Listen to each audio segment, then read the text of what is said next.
Hola, bienvenidos a RecNet. En este segundo video vamos a hablar sobre lo que es una red Ethernet. Si ustedes recuerdan, en el primer video vimos lo que es una red Soho, una red Enterprise, incluso vimos lo que es un cuadro comparativo de la IEEE sobre las velocidades, el nombre informal que reciben, el nombre formal que les da la IEEE e incluso la velocidad y distancia. Ahora bien, nosotros vamos a ver, continuando con lo que es el Ethernet, vamos a hablar sobre lo que es a nivel de capa física, a nivel de capa de enlace. Primero vamos a ver la capa física, en este caso vamos a ver el pinout o configuración. Nosotros nos vamos a estar basando esos pinout en lo que es el cable UTP. El UTP vamos a ver en este primer ejemplo lo que es el 10 base T y el 100 base T. ¿Por qué vamos a ver esos dos juntos? Porque si ustedes se fijan, un conector está compuesto de 8 cables y están agrupados en pares, por lo tanto nos da 4 pares, y lo que es el 10 y el 100 base T únicamente utilizan 2 pares de los 4 que tiene el conector. Algo importante que mencionar antes de empezar, por ejemplo, es que la NIC, lo que es el router e incluso lo que es el access point, todos estos, lo que es la transmisión lo van a realizar por el pin 1 y el pin 2, y lo que es la recepción por el pin 3 y el pin 6. En cuanto a los dispositivos que son, por ejemplo, el switch y el hub, lo que es la transmisión lo hacen por el 3 y el 6, y lo que es la recepción lo realizan por el 1 y el 2. Así es como de manera lógica funcionan sus conectores cuando transmiten y reciben, qué pines son los que utilizan. Ahora, los tipos de pinout que existen para un cable UTP son dos, que son estos de aquí, que es el straight throat, o lo que nosotros conocemos como un cable punto a punto, y la otra configuración es el crossover, o lo que nosotros conocemos como un cable cruzado. Este diagrama que tengo aquí ahorita este corresponde a lo que es un punto a punto o un straight throat, y la configuración prácticamente viene siendo, como el nombre lo indica, punto a punto, que viene siendo el pin 1 con el pin 1 del otro extremo, el 2 con el 2, el 3 con el 3 y el 6 con el 6. Los demás pines no son utilizados, pero no quiere esto indicar que los cables no se pongan. Si van en el conector, van los 8 hilos, simplemente que el 10 y el 100 base T no hace uso de ellos. Ahora bien, supongamos que de este lado yo tengo mi NIC y aquí yo tengo un switch. Están conectados ambos con su conector y el puerto correspondiente. Cuando la NIC va a transmitir algo al switch, utiliza, como de acuerdo a lo que tenemos aquí arriba, utiliza el 1 y el 2 para la transmisión. Entonces el switch, cuando va a recibir esa transmisión que realiza la NIC, la va a recibir por lo que es la 1 y 2. ¿Ya ven? Ahora ya tiene lógica. ¿Por qué estos dispositivos transmiten por el pin 1 y 2? ¿Y por qué el switch recibe por el 1 y el 2? Ahora, cuando el switch le va a transmitir algo a lo que es la NIC, utiliza, según aquí, lo que tenemos acá arriba, el 3 y el 6. Es el 3, el C6 va a transmitir. Toda esta información, va a estar viajando y la va a recibir la NIC en el pin 3 y el pin 6, lo que es la recepción. De esta manera ya tenemos lo que es el circuito que mencionábamos en el video anterior, y ya se puede realizar lo que es la transmisión y la recepción con un cable, configurando lo que es el straight throat o punto a punto. Esta configuración se va a estar utilizando siempre y cuando vayamos a comunicar lo que es una NIC con un switch o un hub, un router con un switch y el hub, o incluso lo que es el AP con el switch. Ahora, ¿qué sucede, por ejemplo, cuando nosotros queremos comunicar o conectar más bien lo que es nuestra computadora a un router, o conectar la computadora directamente a la AP? Ambos, si se dan cuenta, utilizan la misma lógica. Ambos van a estar transmitiendo en el 1 y el 2 y van a estar recibiendo en el 3 y el 6. Entonces prácticamente no se va a poder establecer lo que es el link, y la comunicación pues no se daría porque no hay un circuito que se forme. Es para eso que existe lo que es el crossover o cable cruzado. Ahorita vamos a borrar esta parte de aquí para tener bien. Vamos a ver el siguiente ejemplo y cómo es la configuración de lo que es un crossover. Este diagrama que tenemos ahora aquí corresponde a lo que es una configuración de un cable cruzado. Suponiendo que tengo la NIC y ahora tengo aquí un router y yo quiero conectarlos porque a lo mejor voy a hacer una configuración o algo por el estilo, entonces requiero utilizar una configuración de crossover en donde la configuración viene siendo el pin 1, que es de transmisión, lo voy a estar mandando a lo que es el pin 3, que es recepción. El 2 va con el 6 y ahora, por ejemplo, para lo que es el recepción, el 3 va a ir con el 1 del otro lado, que viene siendo de transmisión, y el 6 lo va a enviar al 2, que es transmisión. Si se dan cuenta, aquí está la lógica. Lo que hizo fue cruzar, como el nombre lo indica, los pines para que pueda existir esa comunicación. Para que sea más claro, por ejemplo, el 1 aquí va con el 3, el 2 va con el 6, aquí este 1 lo cruza con el 3 y el 2 lo va a cruzar con lo que es el 6. Es por eso que se le conoce como un crossover, de tal manera que cuando la NIC que esté haciendo la transmisión utilizando el puerto 1 y 2 lo puede recibir el router a través del puerto 3 y 6. Y de igual manera, cuando el router quiere hacer una transmisión, la NIC lo puede recibir a través del 3 y 6. De esta manera ya tenemos nosotros la manera de poder comunicarnos. Creamos un circuito y ya podemos pues establecer la comunicación.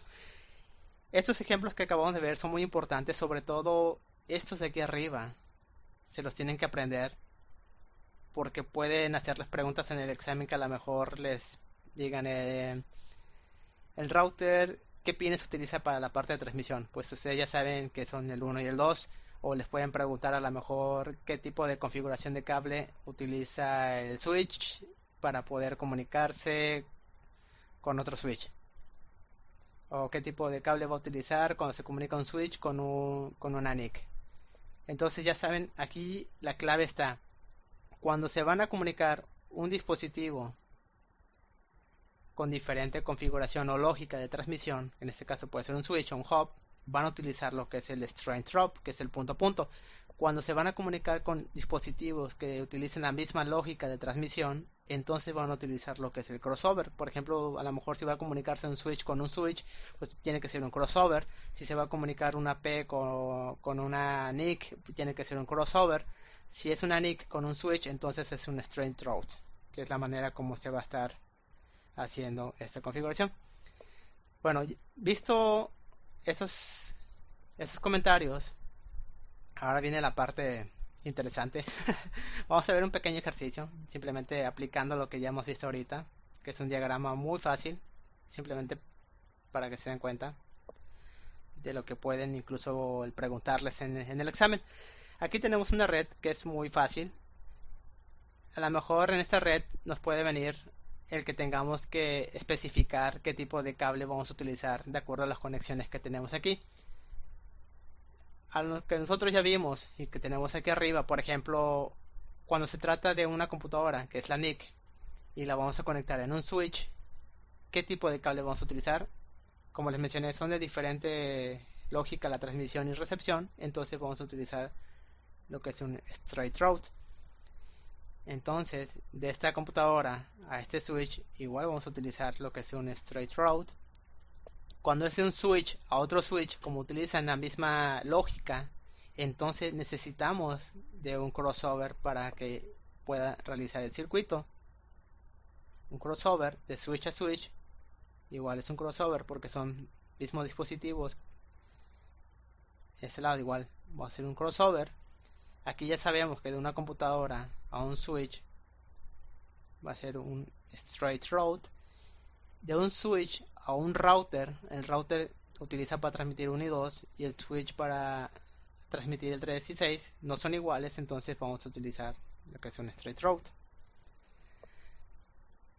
Aquí les va un tip, y a lo mejor algunos de ustedes ya habrá experimentado de que han conectado una computadora a un router y ese cable es un punto a punto y sin embargo el link se establece. Y entonces dirán, bueno, de acuerdo a lo que me dijo Eri, pues esto no tiene lógica, porque se supone que si son dispositivos que utilicen la misma lógica para transmitir y recibir, pues no se tiene que establecer el link. Pero hay algunos dispositivos que tienen un feature o una característica que permite el que se pueda realizar ese link. Esta característica que tienen algunos equipos se conoce como auto M M es auto MDIX, perdón, así no me acordaba. Es auto MDIX, y lo que permite hacer este feature es prácticamente el de cuando ustedes conectan a lo mejor una computadora. Vamos a poner aquí rápidamente una computadora, la conectamos a un router y utilizamos lo que es un cable straight route.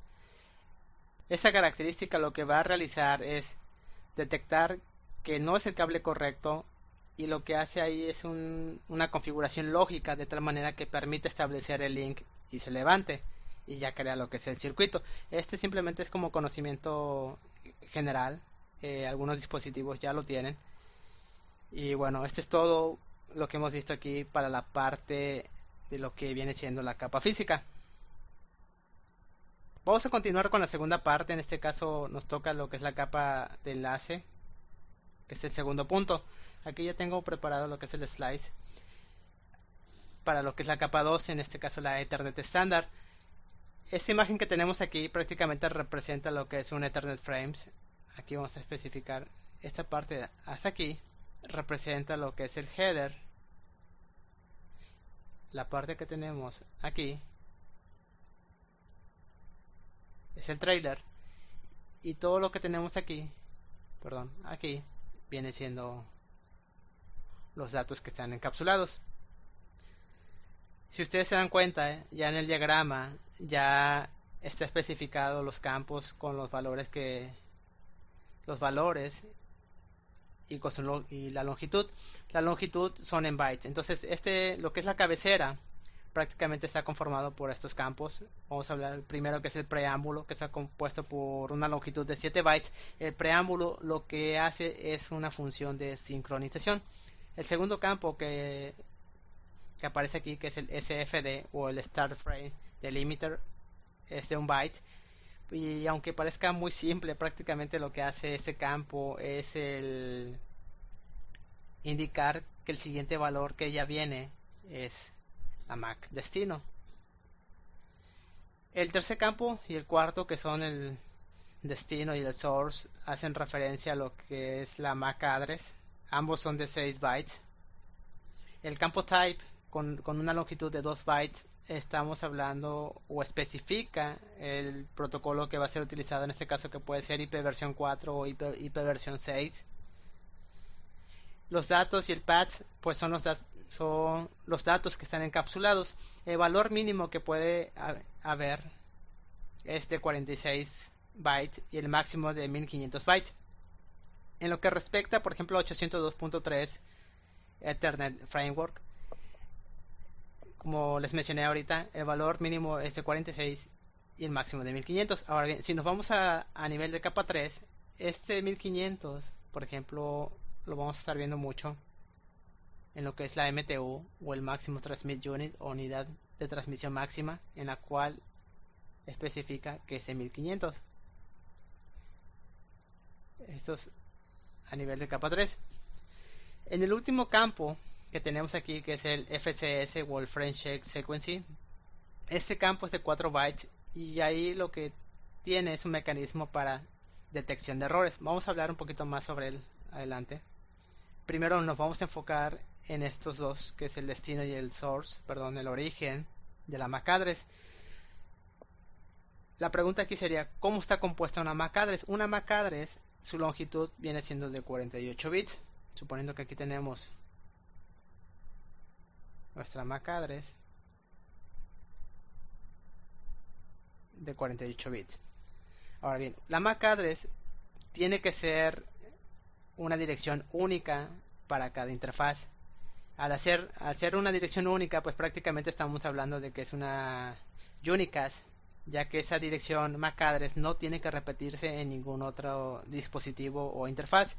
Entonces, imagínense ustedes el problema que existiría si los vendors hicieran sus MAC address nada más porque se les ocurriera, sin ninguna restricción o más bien o algún orden.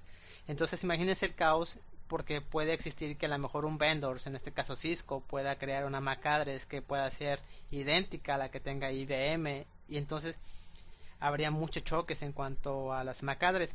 Entonces es aquí donde entra en juego lo que es la OUI que aparece aquí arriba. Este organismo prácticamente lo que hace es que les indica, bueno, si son 48 bits, vamos a partir de esa dirección MAC address y los primeros 24 bits se los va a otorgar lo que es la OUI.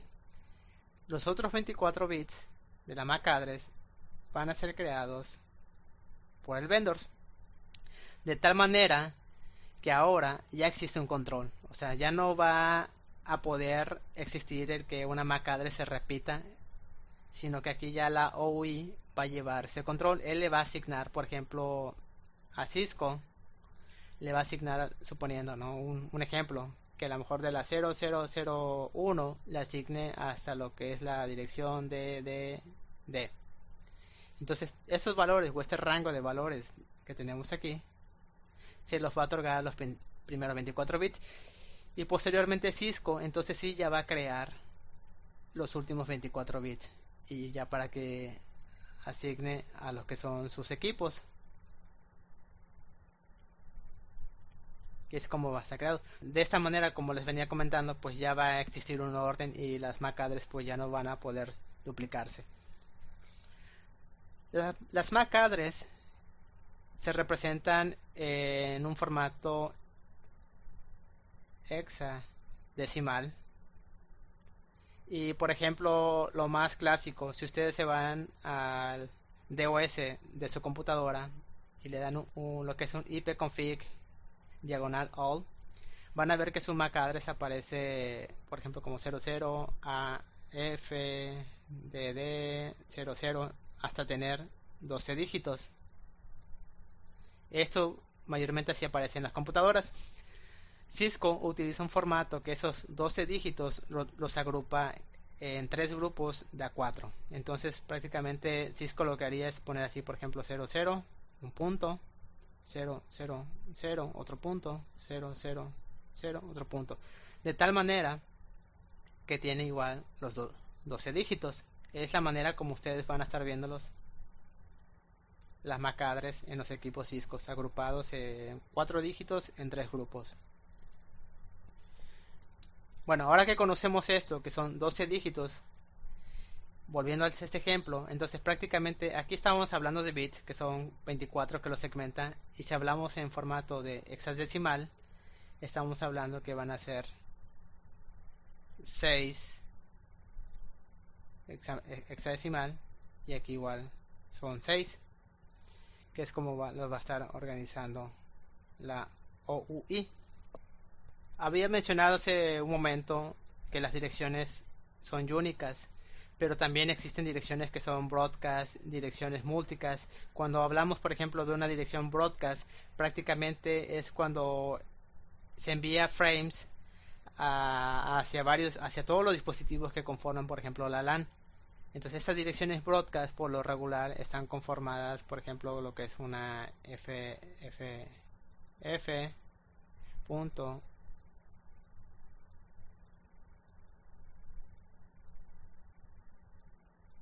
Esto ya viene siendo una dirección broadcast que tenemos aquí.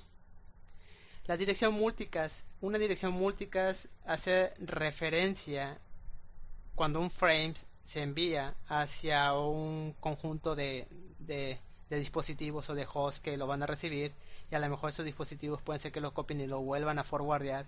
Entonces esa es una dirección multicast en la cual va hacia un grupo de dispositivos los cuales van a recibirlo. Entonces tenemos aquí, hay que acordarse bien que existen direcciones únicas, tenemos direcciones broadcast y tenemos direcciones multicast, que esto igual es muy importante el saberlo a nivel de capa 2. Ok, bueno, vamos a limpiar un poquito acá para poder seguir explicando.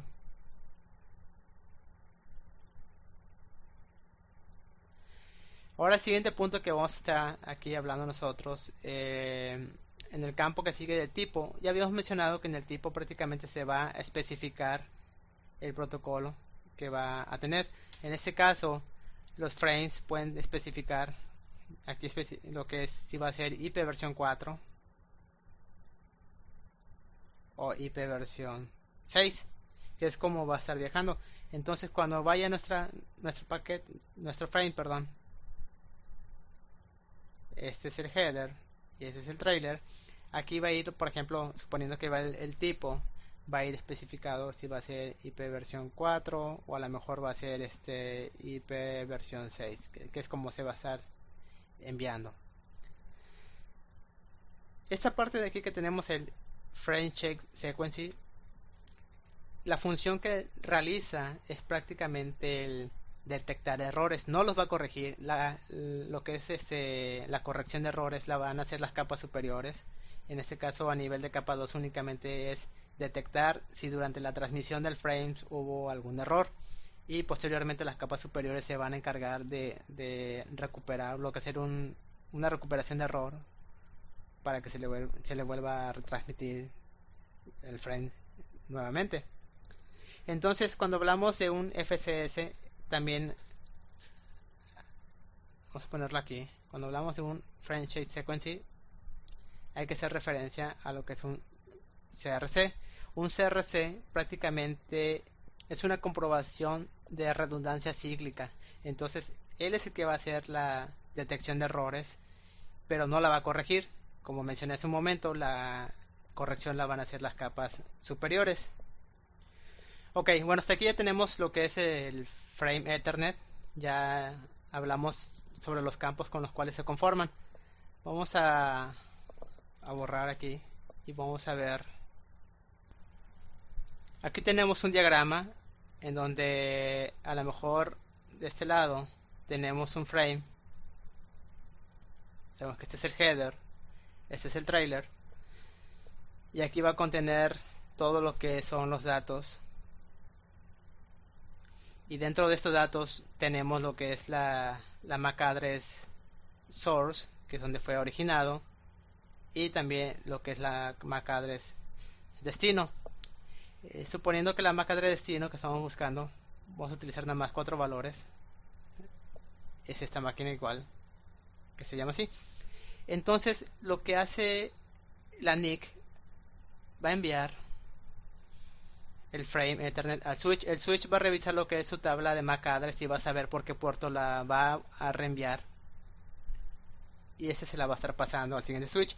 El switch 2 lo va a recibir y nuevamente va a consultar su tabla de MAC address, y entonces, de acuerdo al destino que tiene especificado este frames, sabe que la va a lo mejor por el puerto 0/1 se encuentra esa máquina con esa MAC address, y entonces se la va a hacer llegar. Todo este proceso de aquí también hay unos conceptos muy importantes que hay que ver. Lo que es el concepto de full duplex y el otro viene siendo el half duplex. Cuando hablamos de, por ejemplo, de un half duplex, prácticamente estamos haciendo referencia a que el puerto únicamente puede enviar o recibir, no puede realizar las dos funciones al mismo tiempo. Entonces es por eso que se llama half duplex. Si el puerto estuviera configurado por full duplex, lo que realiza es que puede enviar y recibir al mismo tiempo. Entonces eso es importante que lo recuerden. Estos dos términos, full duplex, acuérdense que pueden enviar y recibir al mismo tiempo. Half duplex, únicamente uno a la vez, o envían o reciben. Entonces, una práctica recomendada Si su NIC tiene soporte de full duplex y el switch igual tiene soporte de full duplex, pues es configurar ese enlace en full duplex, y también utilizar, por ejemplo, 100 megas. Lo mismo aquí, se recomienda utilizar un full duplex y a 100 megas. 100 megas hablando, por ejemplo, de lo que es 10 base T y 100 base T.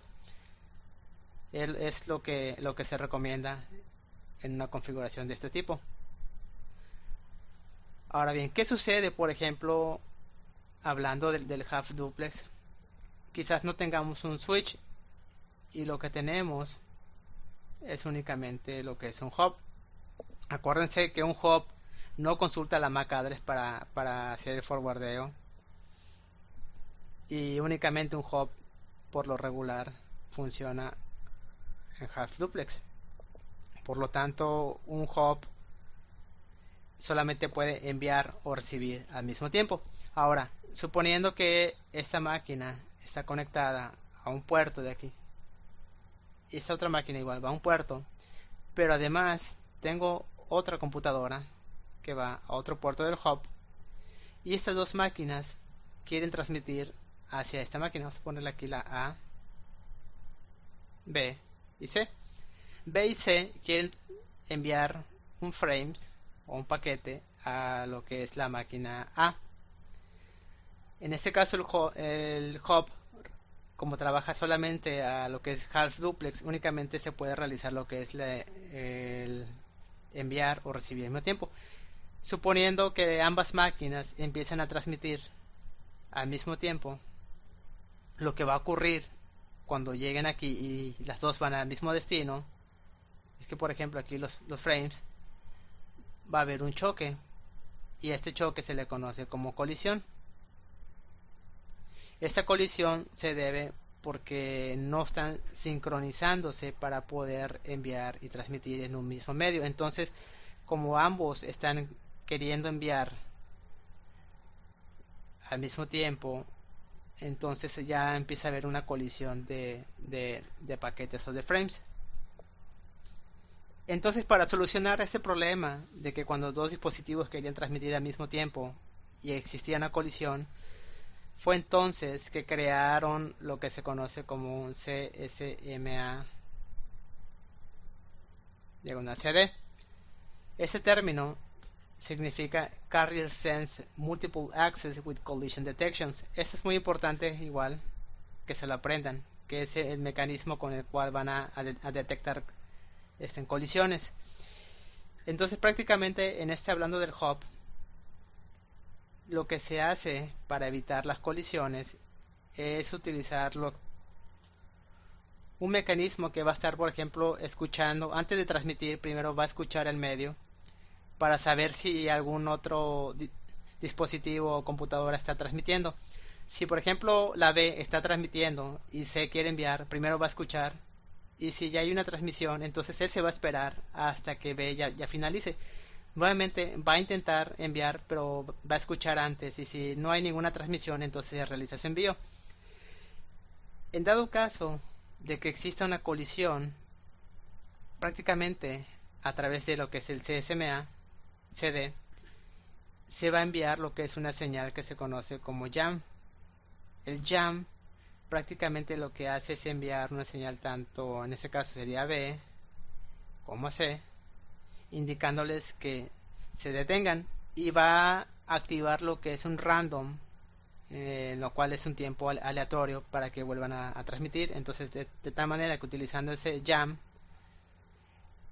tanto B como C van a activar lo que es el random, y posteriormente, ya que ese random se acabe, entonces van a volver otra vez a escuchar el medio para ver si ya pueden transmitir, o se tienen que volver otra vez a esperar utilizando otra vez el random. Y prácticamente es así como funciona lo que es el Ethernet estándar a nivel de capa 2. Y pues eso es todo lo que vamos a ver en este video. Yo espero que toda la información que se les ha puesto en este video les sea de gran utilidad, y solamente me queda el desearles muchos éxitos en sus estudios, y nos estamos viendo en